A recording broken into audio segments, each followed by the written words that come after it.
Island by Anatole France. Book 5. Modern Times, Châtillon. Book 5, Chapter 7. Conclusion. Nunc est bibendum.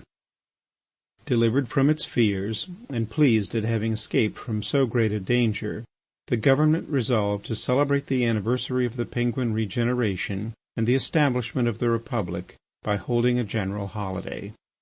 President foremost, the ministers, and the members of the Chamber and of the Senate were present at the ceremony. The Generalissimo of the Penguin army was present in uniform. He was cheered. Preceded by the black flag of misery and the red flag of revolt, deputations of workmen walked in the procession, their aspect one of grim protection.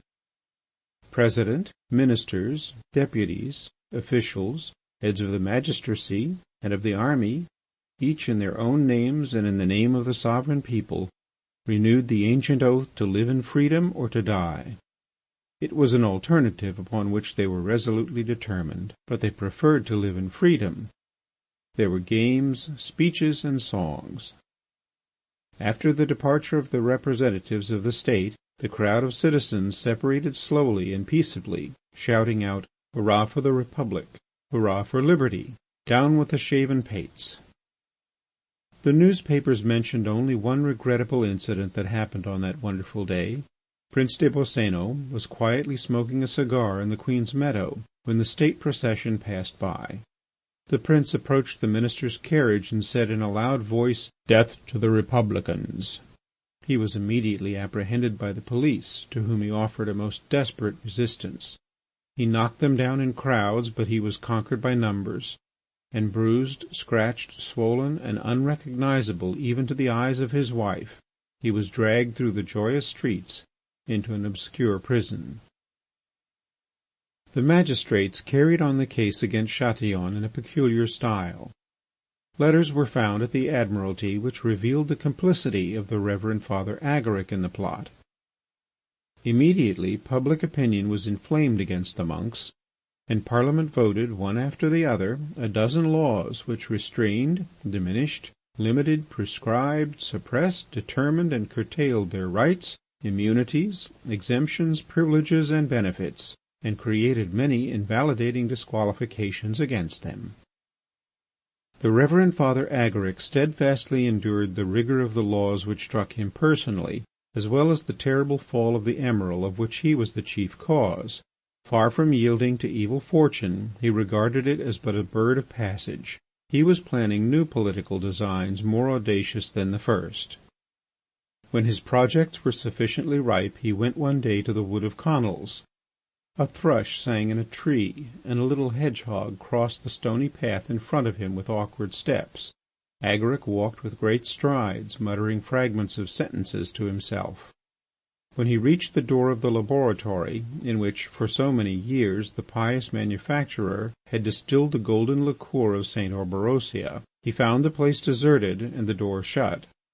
Having walked around the building, he saw in the back yard the venerable Cornemuse, who, with his habit pinned up, was climbing a ladder that leant against the wall. "Is that you, my dear friend?" said he to him. "What are you doing there?" "You can see for yourself," answered the monk of Connells in a feeble voice, turning a sorrowful look upon Agaric. "I am going into my house." The red pupils of his eyes no longer imitated the triumph and brilliance of the ruby. They flashed mournful and troubled glances. His countenance had lost its happy fullness. His shining head was no longer pleasant to the sight. Perspiration and inflamed blotches had altered its inestimable perfection. "I don't understand," said Agaric. "It is easy enough to understand. You see the consequences of your plot. Although a multitude of laws are directed against me, I have managed to elude the greater number of them. Some, however, have struck me. These vindictive men have closed my laboratories and my shops, and confiscated my bottles, my stills, and my retorts. They have put seals on my doors, and now I am compelled to go in through the window. I am barely able to extract in secret and from time to time the juice of a few plants and that with an apparatus which the humblest labourer would despise." "You suffer from the persecution," said Agaric. "It strikes us all." The monk of Conils passed his hand over his afflicted brow. "I told you so, Brother Agaric. I told you that your enterprise would turn against ourselves." "Our defeat is only momentary," replied Agaric eagerly. "It is due to purely accidental causes. It results from mere contingencies. Chatillon was a fool.